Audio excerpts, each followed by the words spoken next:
welcome back to AG Studio X. So as you've seen in the title, it's not the same video, but this time we'll be teaching you a faster way. Because in the past video, you'll need to use Photoshop or some editing tools to delete or erase the arrows in Roblox in order to record a high quality video. But this time I'll provide you a template, or I will erase the arrow for you so you don't have to do anything with Photoshop if you really don't have Photoshop. So let's get started. First of all, it's the most important thing is to download our template from our Google Drive. So we'll be posting a link in the description and the comment space so you could download the template.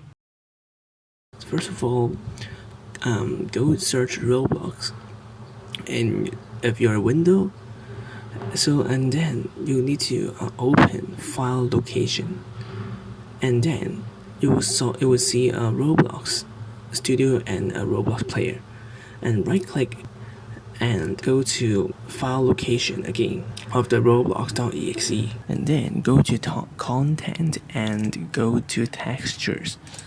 And then you will see an 3 file called advancedmove.png and one called ADV cursor and white.png and also arrow cursor.png. After that, it's time to use our template. So copy and paste our template from our drive and paste it to the content texture file. And you will see that the file names are same, so replace the original arrows file. And when you rejoin the Roblox game, you will see that when you go first person or even when you're playing a game, you won't see any arrows. That's all for today, and hope the skills could be useful for all of you. And it's time for some announcement. It's about our giveaway.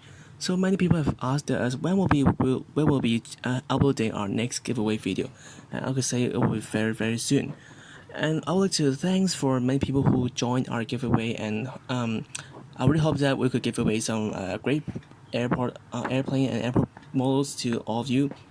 So thanks for subscribing us, and we'll be uploading a video soon, and because we're now preparing for a massive animation, so it might take some more time. So thanks all of you, and goodbye.